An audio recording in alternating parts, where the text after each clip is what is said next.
Chen, and I'm with Humid with the Chance Fishbowls Tours. And today we're going to be talking about the Qingming Festival, and then afterwards we're going to be taking you on a self-guided tour around the Hong Kong Cemetery, which is where we are located today. Oh, there's a butterfly! The Qingming Festival can also be called the Grave Sweeping Day, Tomb Sweeping Day, and basically it is the day for you to go and pay respects to your ancestors. As explained in our villain hitting video, which I'll link somewhere here, the Chinese calendar is divided into 24 solar terms. The Qingming Festival occurs on the first day of the 5th solar term, so depending on the year, it will occur anywhere between April 4th to 6th.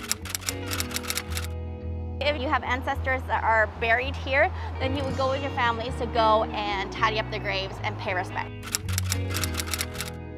It's officially the designated day for us to go and pay respects to our ancestors and to tidy up their grave. There are actually 2 tomb sweeping public holidays in Hong Kong. One is Qingming in April, and the other one is called Chunyang in October. The origins of this festival is quite long, so if you're interested, I'll link the wiki below, but a long story, very, very short, is the wealthy Chinese were spending too much money, too much extravagance, and just too much time and too frequently on paying respects to their ancestors. So in 732 AD, they decided to curb this practice, and they designated Qingming Festival the day for you to pay respects to your ancestors. Well, that depends on where the cemetery, where the temple, or wherever your ancestors are located. You go and you pay respects to your ancestors, so you may bring along flowers, fruit, and we love to eat, so we'll bring them roasted meats and maybe even some Chinese wine. We'll lay it in front of their graves first, and then we'll let them enjoy the food and the drinks first, and then afterwards we can enjoy the food ourselves. In modern day, other than that, there's not any other customs that we do on this day. And also, Qingming Festival is a public holiday in Hong Kong. So if you're looking to get out to go to Sheko or Stanley, perhaps refrain and go on another day. And the reason why is because there are cemeteries en route to Sheko or Stanley, so you might be stuck in traffic. Can I go and observe the Qingming Festival as an expat that wants to learn more about the culture? I think the locals might find it kind of weird for you to observe them as they're paying respects to their ancestors, so perhaps you can refrain from going on that day. However, there is a lot of history within the Hong Kong Cemetery where we are located today. If you're interested, you can actually take a self-guided tour of the cemetery. We'll be highlighting some places for you to go check out within the Hong Kong Cemetery. There are such things as guided cemetery tours in Hong Kong and self-guided cemetery tours. If you're interested, Jason already does do a guided cemetery tour, and I can link his information down below. If you're interested in the self-guided version, I'm actually following Dr. Ken Nicholson's book, The Happy Valley, a history and tour of the Hong Kong Cemetery, and we'll be highlighting some points that might be of interest to you.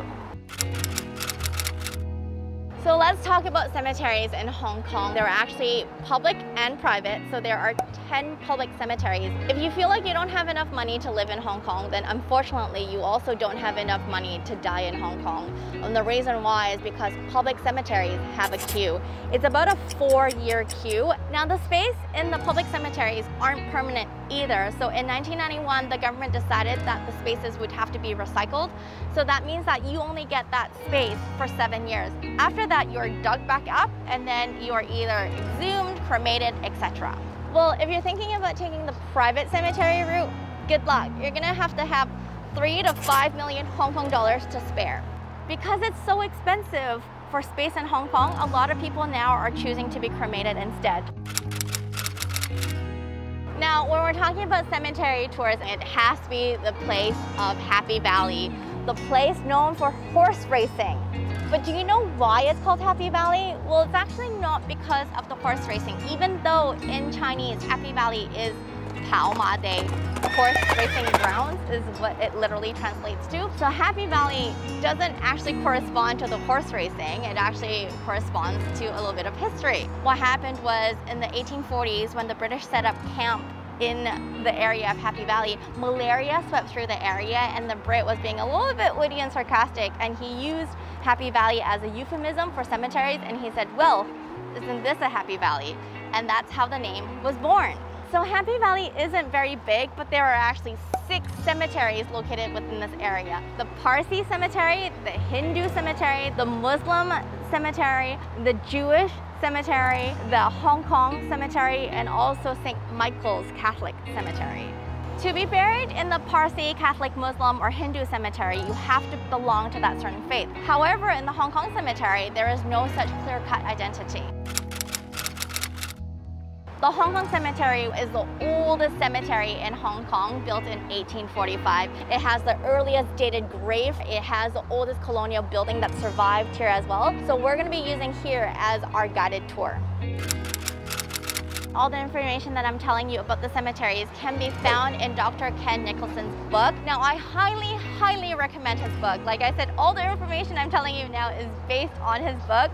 So please do check out his book, in which I'll link the information down below. In the book, there is a self-guided tour chapter, which we will be using today. There are actually 2 routes, one that takes 1 hour and the other that takes 2 hours, so in total of 3 hours. I was a little bit overwhelmed, so I actually reached out to Dr. Ken Nicholson, and he was kind enough to highlight a couple spots for us. Let's go!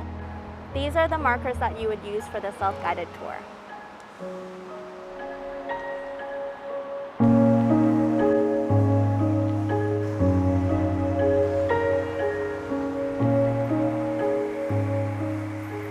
Stop number 1 is the funeral chapel. Built in 1845, this is the funeral chapel, and it is believed to be the oldest surviving colonial building in Hong Kong and was designated a Grade 1 historical building in 2009.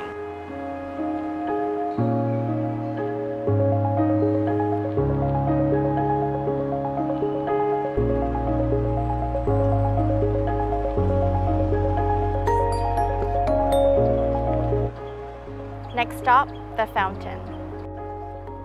The fountain sums up how much the cemetery has deteriorated overall. The basin is now filled with cement to prevent mosquitoes breeding in the puddles of rainwater.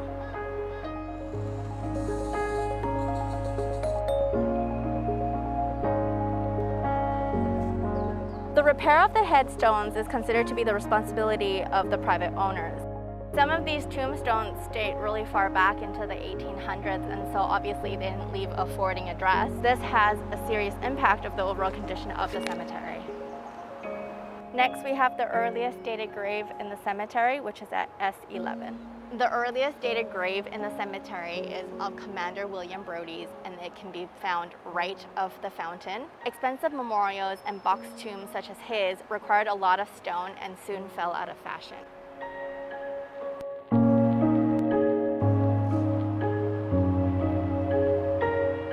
The Hong Kong Cemetery unfortunately does not have the protection of a heritage site, but as you look around, there is such diverse flora and fauna, and it has such amazing history here.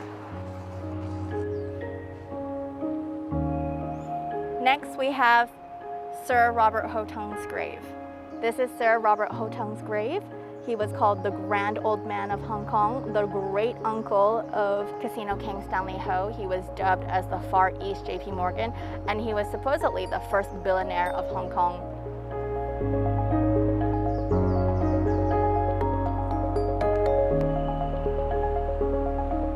Next, we have the headstone of Ernest Gulcher.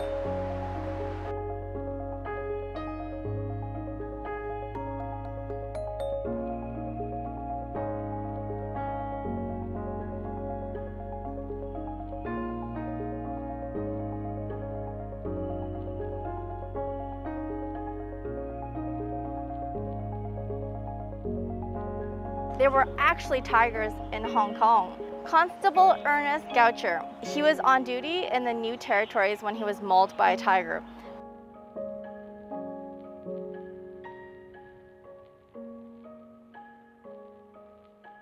Next, we have Sir James Walsh's headstone.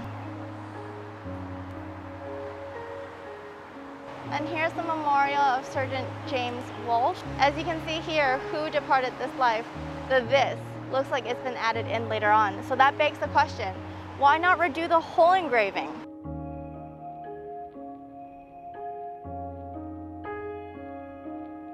And that's it. I hope you enjoyed, and if you did, please do comment, like, and subscribe. And what my mom says, tell them to ring that bell, ring that bell. So go ahead and ring the bell if you want to be notified. But hey, don't you forget, what's the weather like in Hong Kong? Well, it's humid with a chance of fish balls. Till next time, Jagging.